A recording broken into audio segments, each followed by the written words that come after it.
Saudara Menteri Perdagangan M. Lutfi menolak mengomentari penetapan Lin Che-wei sebagai tersangka baru kasus ekspor minyak goreng di Kejaksaan Agung.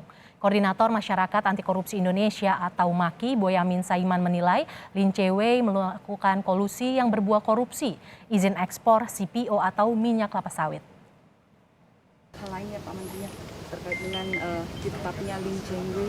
Aduh, kita nggak bicara tentang itu dulu deh. Kita lagi ngomong masalah multilateral trading system nih, oke? Di sela pertemuan para Menteri Ekonomi se-ASEAN di Bandung, Bali, Menteri Perdagangan Muhammad Lutfi menolak berkomentar saat ditanya soal kiprah Lin Che-wei di kementeriannya. Lin Che-wei atau Webinanto Halim Jati, penasihat yang biasa berperan sebagai konsultan kebijakan publik, kini jadi tersangka kelima kasus izin ekspor CPO atau minyak sawit dan distribusi minyak goreng. Che-wei kata Kejaksaan Agung sebagai pihak swasta yang aktif memengaruhi kebijakan di Kementerian Perdagangan. Kata Menteri Lutfi, lebih baik urus distribusi minyak goreng yang kini sudah mulai membaik. Dan ini yang sedang kita maksimalkan. Jadi sekarang ini kalau kita lihat sekarang minyak goreng, program daripada minyak goreng rakyat ini sedang berjalan. Kita sudah menguasai kira-kira 2.500 titik pada minggu ini. Mudah-mudahan akan double 5.000 pada minggu depan. Ini adalah kerjasama antara BUMN dan swasta. Koordinator Masyarakat Anti Korupsi Indonesia atau MAKI, Boyamin Saiman menyatakan jerat untuk Che-wei merupakan bentuk kolusi yang berbuah korupsi kebijakan, yakni pemberian izin ekspor yang tak sesuai aturan. Saya tahu beliau sejak zaman awal-awal reformasi itu termasuk yang kritis terhadap kasus-kasus bank terkait BLBI misalnya, atau ekonomi yang kritis juga, ekonom juga gitu.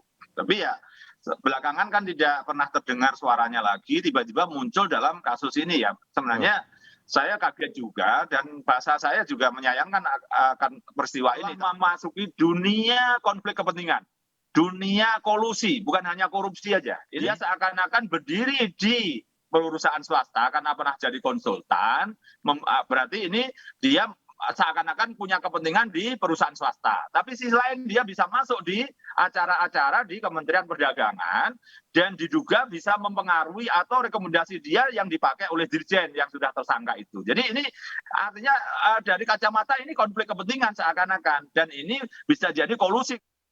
Menurut Jaksa Agung, keberadaan Che-wei tak sesuai prosedur tanpa legitimasi kementerian. Tapi perannya besar, memengaruhi dua kebijakan yang tengah disorot publik, yakni izin ekspor CPO yang tak sesuai prosedur dan distribusi minyak goreng ke masyarakat. LCW ini, untuk LCW ini. LCW ini saya juga heran. Dia orang swasta, tanpa direkrut dengan suatu surat keputusan, dia bisa bicara di situ dan bisa mengambil mengambil suatu kebijaksanaan, kebijakan bersama-sama dengan Dirjen Perdagangan Luar Negeri. Dia untuk menentukan DMO, padahal sebenarnya yang seharusnya tetap ditentukan oleh hal-hal yang bersifat struktural ya, kementerian ada di situ. Tidak melibatkan swasta. Ini kan bahaya, swasta ada di situ dan ikut menentukan kebijakan ini sangat.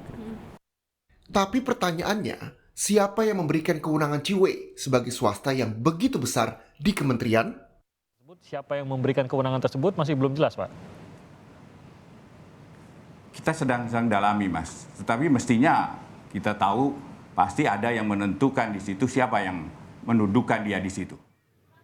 Penjelasan siapa pemberi wewenang ini bisa membongkar korupsi politik yang terjadi di eksekutif, membuat masyarakat kesulitan memperoleh minyak goreng. Tim Liputan, Kompas TV.